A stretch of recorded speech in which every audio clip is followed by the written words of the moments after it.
So welcome everyone to this week's Ronin seminar. We've got Martin Bohle, who's going to talk to us about exploring societal frameworks of the geosciences. Take it away, Martin. Thank you very much, John. Good afternoon, everybody. Referring to my local time, I talk here from Germany, the place where I moved recently in after having retired about 6 weeks ago, something like this.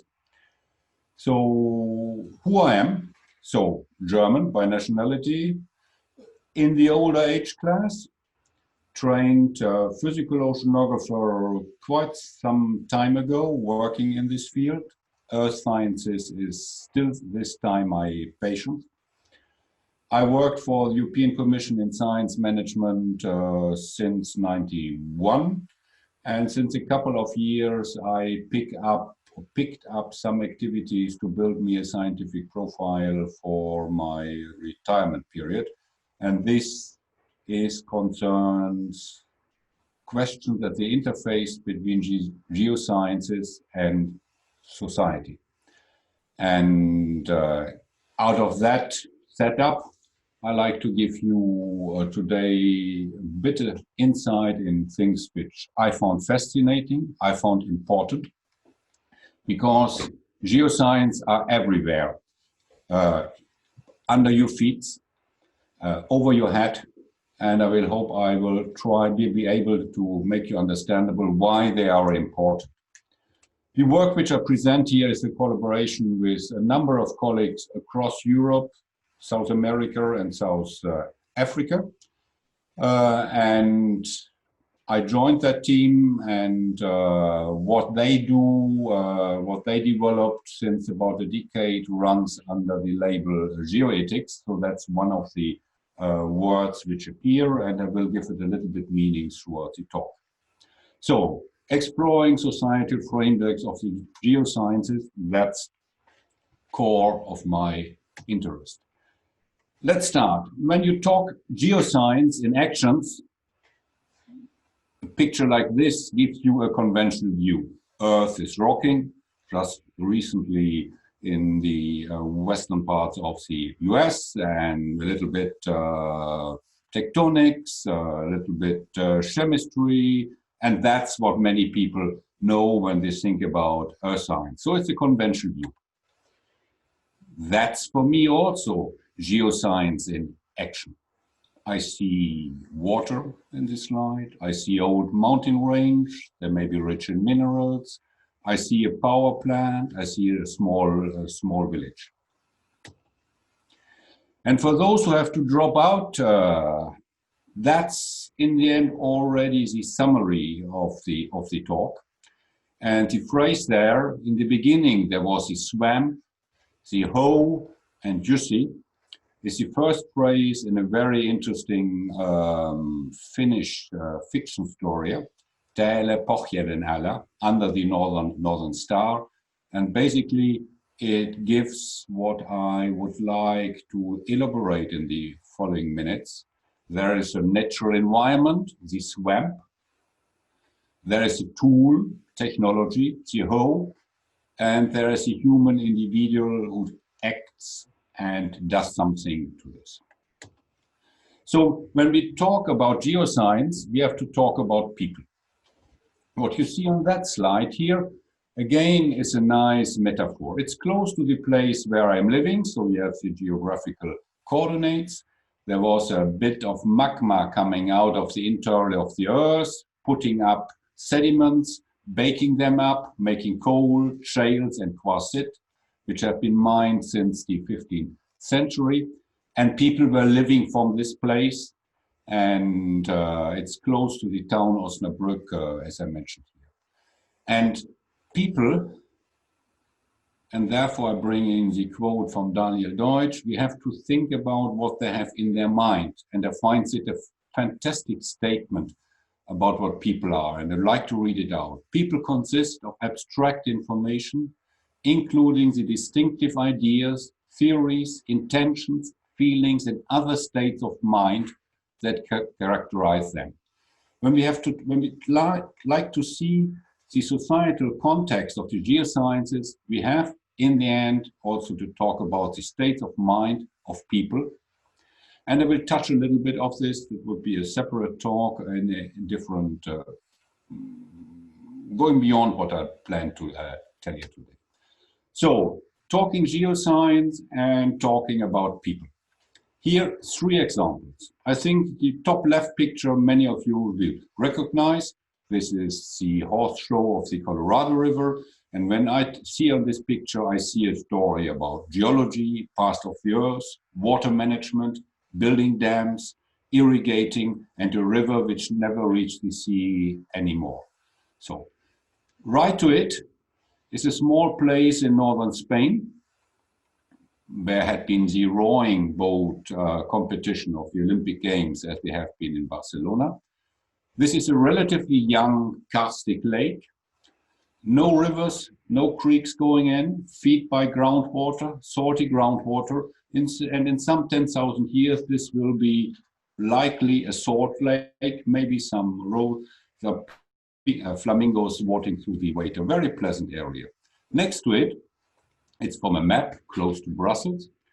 And when you drive along the motorway, which is marked, there are suddenly some interior of the country. You see dunes, sandy hills, and that is a relax of the Ice Age.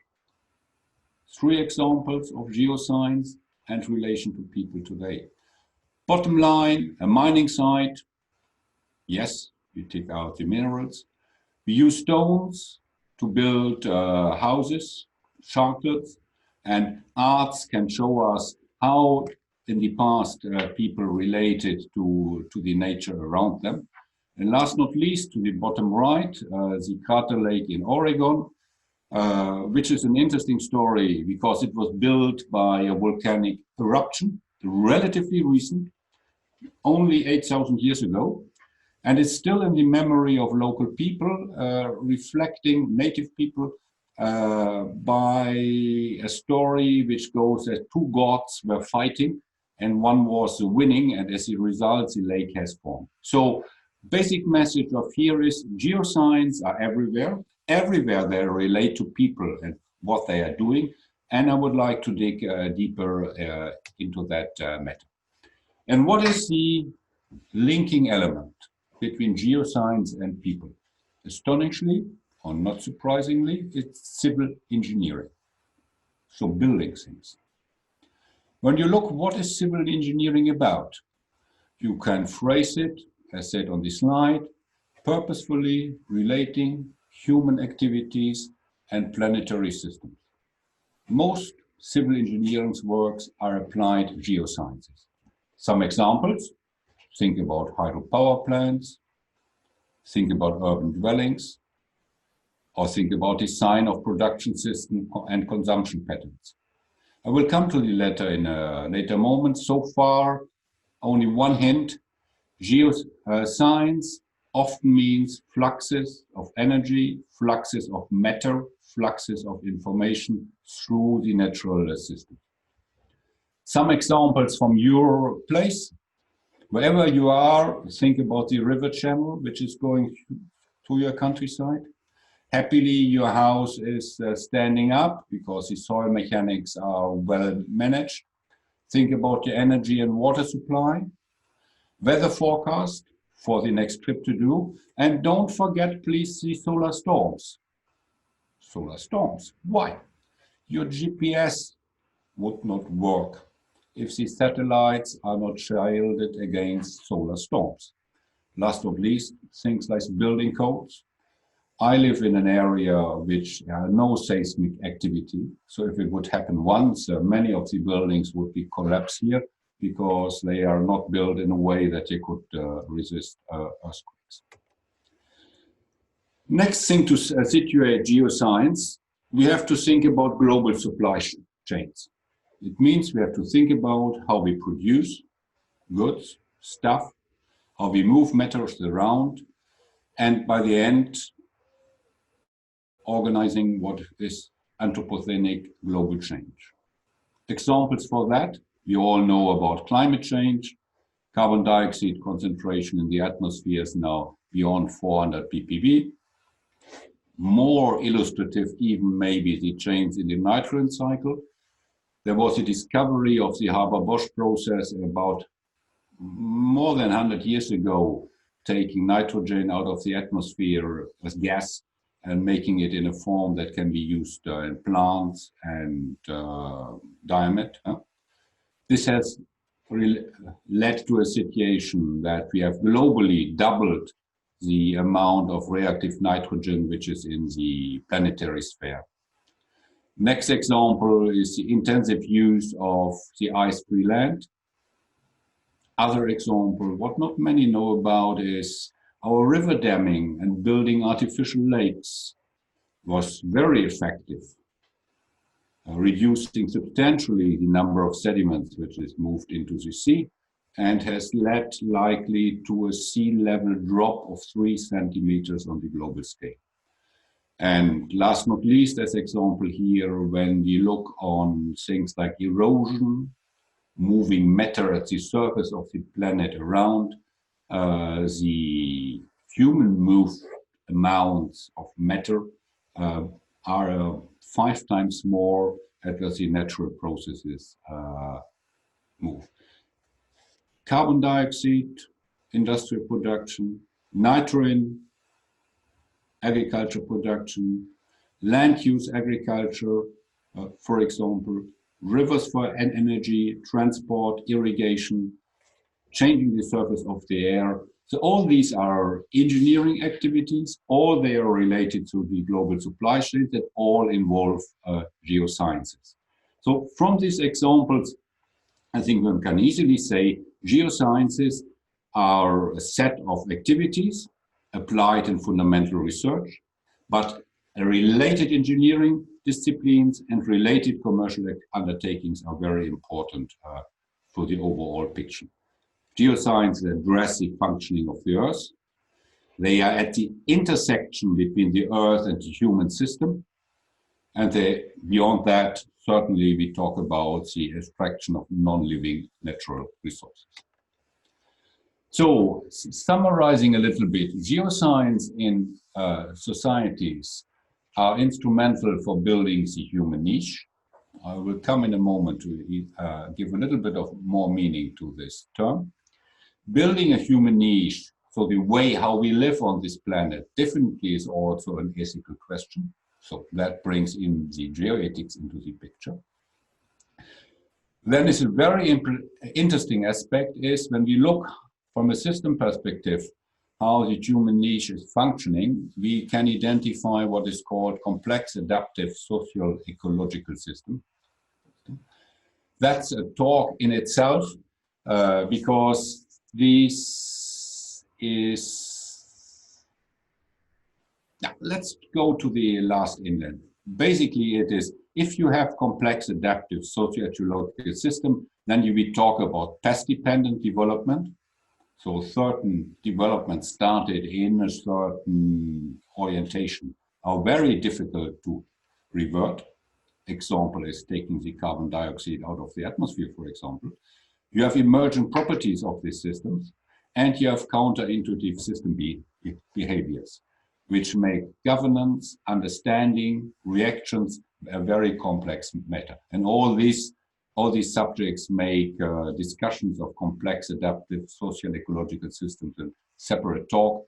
But here we have only to keep in view that from a system perspective, the human niche is composed of such systems. So what is meant by human niche?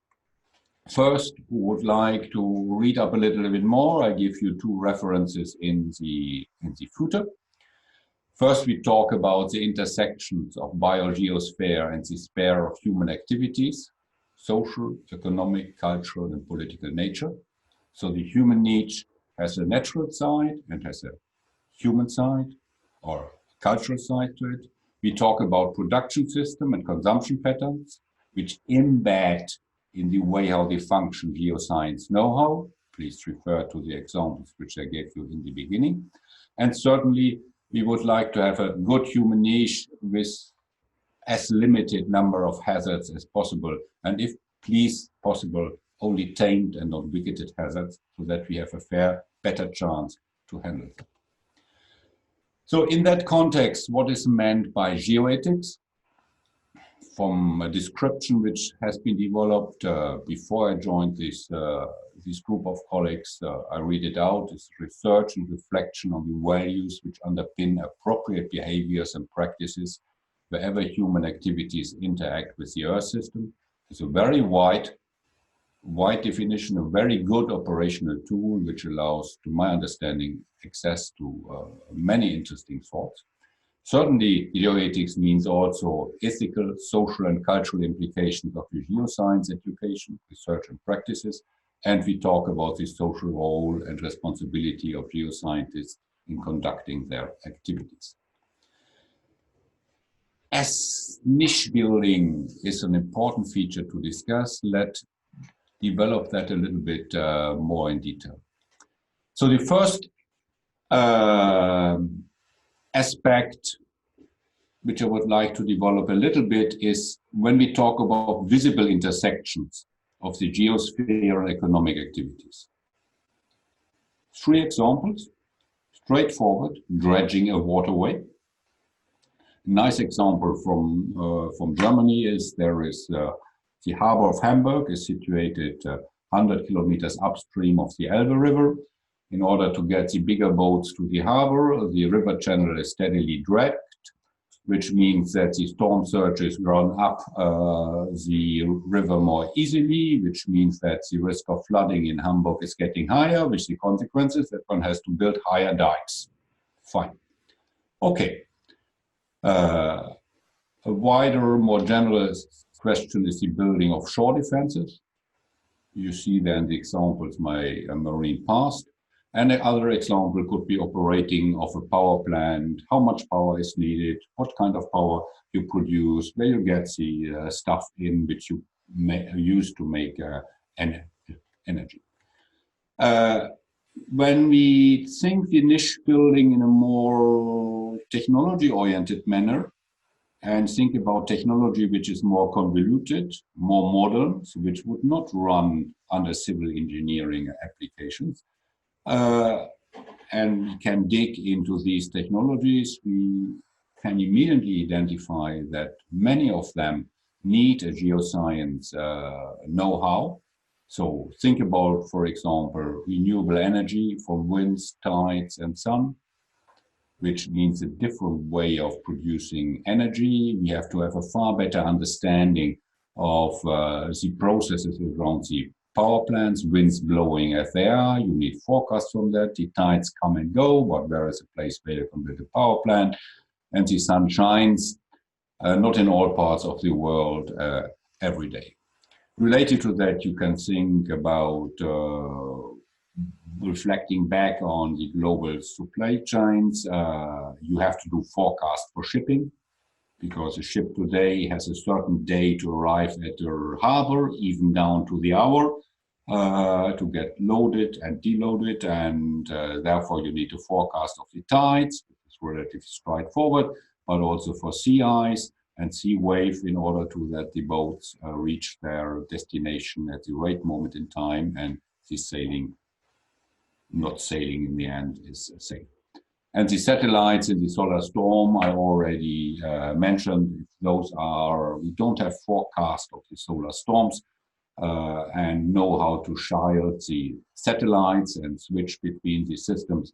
And many of the daily applications which relied on geoposition would simply not function.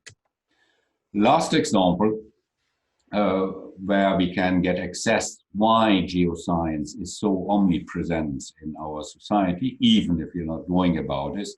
We talk about fluxes of matter and energy through the natural part of the system and through the human part of the system. Think about drinking water and wastewater. Where comes it from? Where does it go? Think about receiving power in a town, and then in the end, or fuel, and then the town heats up, for example, and is injecting heat in the environment. Or you can understand an urban dwelling town as an entity which receives food, minerals, and eject manufactures goods, which are transported somewhere else and have their lifetime there at this place. So geoscience are deeply connected to economy and culture. And it means less getting, for example, mineral out of the ground. It means groundwater flow, stability of building foundations, and the list can be very, very long. And key element is it's the engineering which do dovetail the economy with the geosphere. So that's one application case, one general application case of the geoscience. The second one is about value setting. We know about the life supporting function of the Earth system, climate, oxygen. We know about the individual well-being which we have because we have good drinking water or we have a nice place to relax. And this intersect then through culture with the people's sense making, what are their values and what are the actions they take in order to nourish them, to relax, to have a living. And which then in the end also reflects on how they see their future, doomsday visions, denial of evidence, although they take a stewardship attitude towards Earth and the environment. So societal geosciences, as we have summarized it in the Cape Town Statement on Geoethics, the first point is we understand, we believe, we are certain that geoscientists have a know-how which is essential to societies and can orientate it towards more sustainable practices, that it requires a wider knowledge base than natural sciences, so multidisciplinary approaches, bringing in economic and environmental consideration, and finally embracing ethical and social perspectives. And that's how geoscience, geoethics, we see the situation situated. Situating geoethics, state of the art, basically to say currently it is work in progress. Interesting to see it's taken bottom up by the concerned. So it's not the philosophers of science, it's not the policy science people who drive the current debate. No, it's the geoscientists which face in their daily doings a need to situate them in the societal context. And currently, I think we can place geoethics nicely between sustainability ethics, thinking about technology and its use, environmental ethics, thinking about how we situate ourselves to natural environments, and professional ethics. So how we behave vis-a-vis our colleagues, how we behave vis-a-vis the public, for example. So a little bit more content orientation. When we think about geoethics, we think about ethical implications of geoscience activities and practices, initially in professional context, but nowadays also in broader societal context. When you ask me, is there a number of geoscience values? The answer is basically no.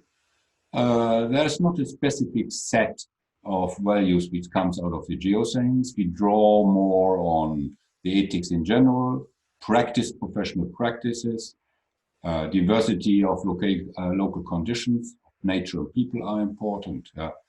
And what makes currently the thinking distinct from others and which gives the justification of a separate sphere is that we see the way of thinking as shaping up an actor-centric virtue ethic of professional geoscientists, thinking about their knowledge which they have, including its limit, thinking about the cultural context in which they are operating, and having the overall framework that we can help society to find a more sustainable stewardship of the Earth system.